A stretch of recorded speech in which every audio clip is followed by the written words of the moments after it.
Welcome to the I Saved You, Now Do the Dishes podcast. I'm author and speaker Carrie Severson. In each episode, I'll share stories and tips from my experience with caregiving and advocacy through my husband's cancer journey.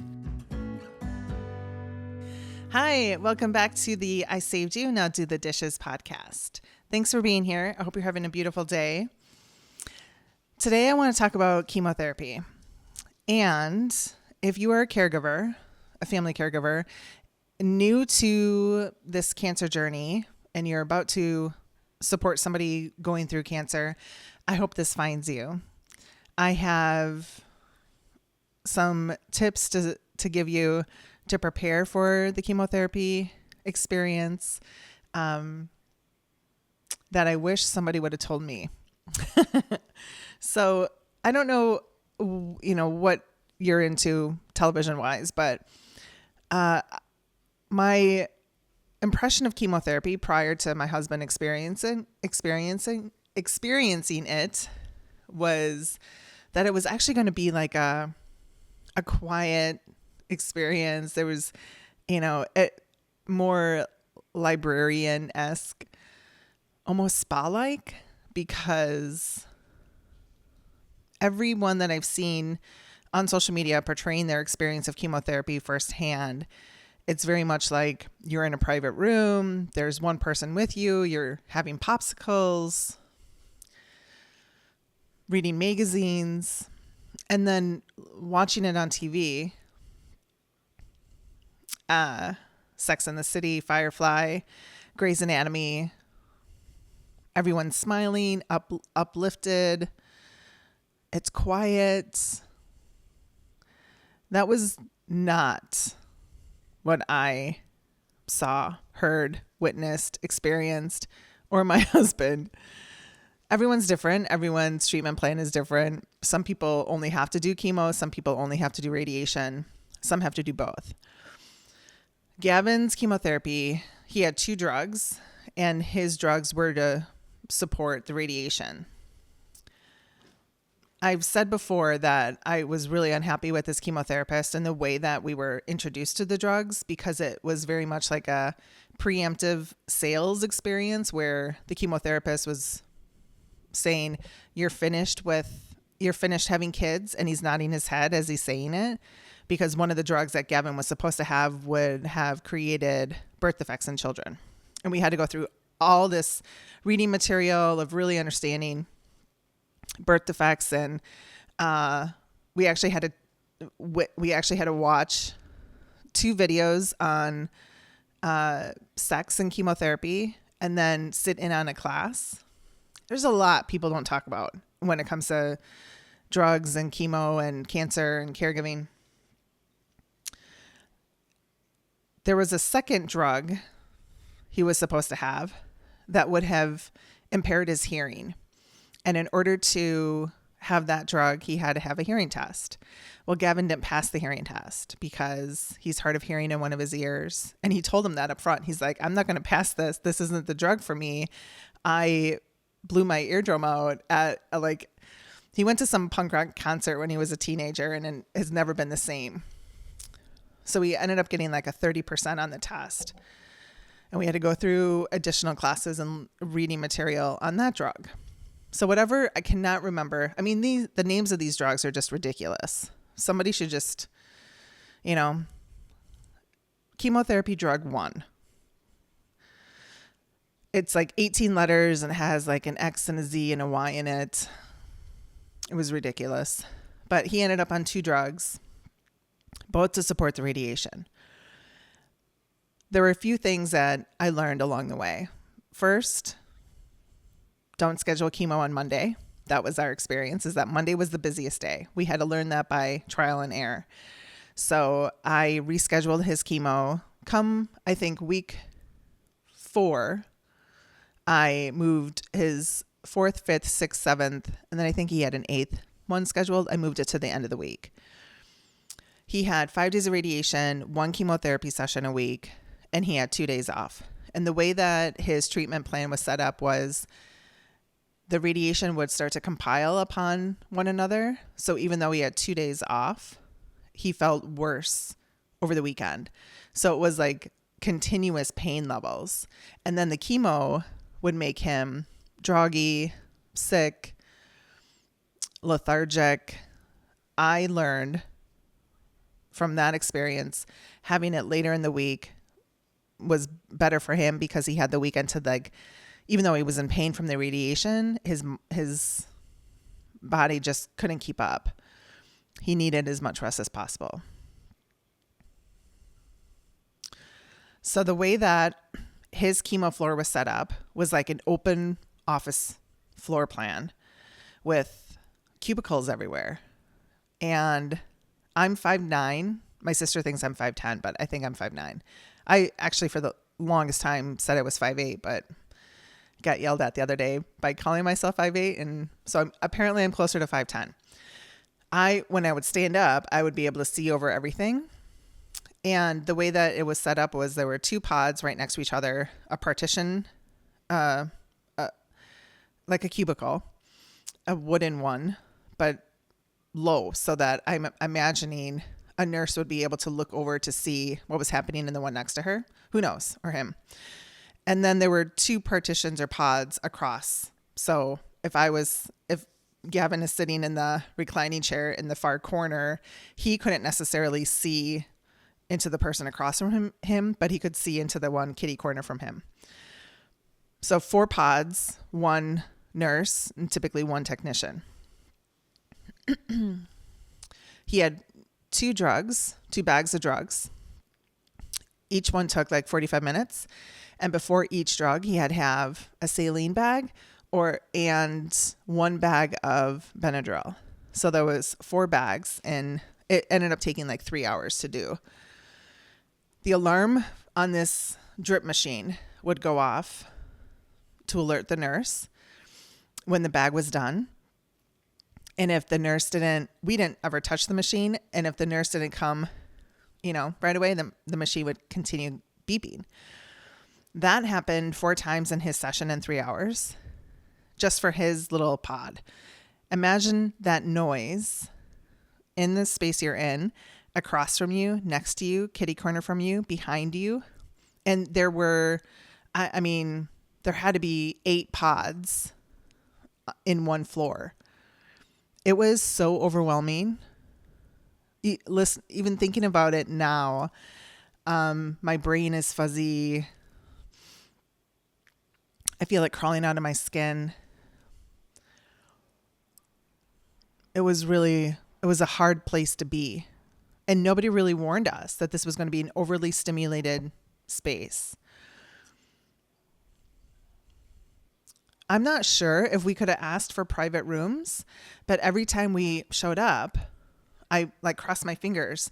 I want to be in a private room. There were 4 private rooms in one little section down the hall, and we never got one. I imagine those rooms were dedicated to people who, had hours and hours of chemo. I'm not sure. I never asked. But my suggestions to people who are just starting this experience, this journey, my list for you: earplugs, AirPods, noise canceling headphones. It's really overstimulating. So whatever you could, a mask, not only for the person that is getting the chemo, but I would suggest for you as well, if you're going to be staying there. The chairs for caregivers are not comfortable. So plan on, sitting upright the whole time if you're going to be in the space. I didn't always stay in the chemo room because it was so hard for me and overstimulating. So I would wait for him to fall asleep and make sure that the nurse and the technician both had my phone. And after week 3, I would take a little walk, even though it only took like 20 minutes. I would give myself a break. Even going out into the lobby was less stressful than being in the chemo space. For him, I did bring earphones, earplugs. After a while, I brought him earplugs. And I bought him a chemo port shirt so that he didn't have to take his shirt off for the port to be accessed. The chemo port had buttons that went diagonally across like the top third of the shirt. So he would just unbutton and the flap would come down and they would be able to access his port. And I want to say I got them on Amazon, and the port shirts had both a right flap and a left flap, depending on where the port was. I'm pretty sure all the ports are on your right, on the right side. But there were left port shirts for some reason. I'm not sure. Maybe it's for something else they needed to get to. I got him in his favorite color, dark blue. He wore them all the time. He felt like he was a little put together. He would wear jeans and his port shirt. I kept one in his car, one in my car. I usually had one in my purse just in case he forgot. But the floor itself is very stimulating. I couldn't imagine reading or relaxing or watching a movie. It's just thinking of the nervous system alone, how anyone can work in that place day in and day out and not be chronically stressed or burnt out is beyond me. But definitely being there as a caregiver, all it does is overly stimulate your nervous system, your vagus nerve, your brain, and it's really hard to combat. Come week 4, before every chemotherapy session, he had to have a port draw. And the port draw looked at his white blood cell count, his red blood cell count, his immune system markers, to even see if he was healthy enough for chemo. And I would schedule the blood port draw a couple of days ahead of whenever I had him scheduled for chemo. Come week 4, his markers were lower than they had ever been. In previous episodes, I talked about, the Thursday closing out week 3, he really wanted pizza and he wouldn't let it go. So I got a pizza from the pizzeria across the street. The next day, I bought him a bunch of Chinese food for Chinese New Year. And we always had to make, we were always watching Food Network and competition shows just so he could eat. If he was watching something, it took away the reminder that eating was painful. But come week 4, he'd lost a lot of weight really quickly.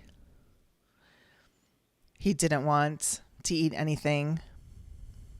His the blisters in his neck and on his neck were really big. And by that point, he was throwing up blood clots.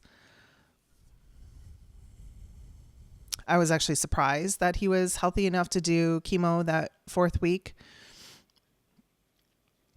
He was in so much pain. So he got into the chemo chair and they hooked him up, and he immediately reached up behind his head and went like, he opened up his hand as if to say, "Take my hand." And he didn't let go.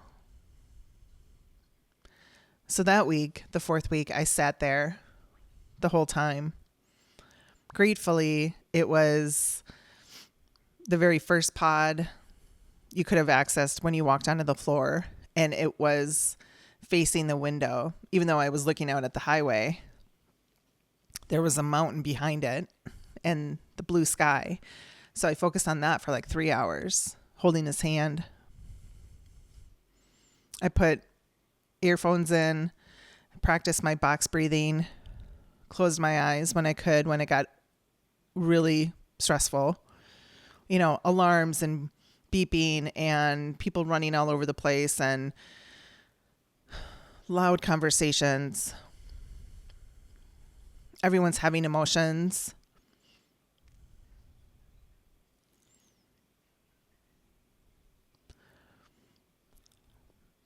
The chemo floor, in reality is not what it's portrayed to be.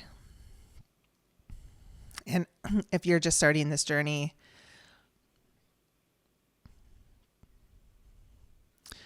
it's okay to take some time for yourself during that, while your patient, your loved one is having chemo done.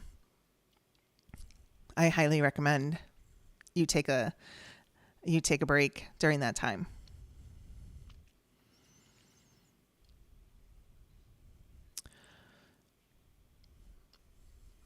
The next round of chemo that he did was the last one. And I have a lot to say about that.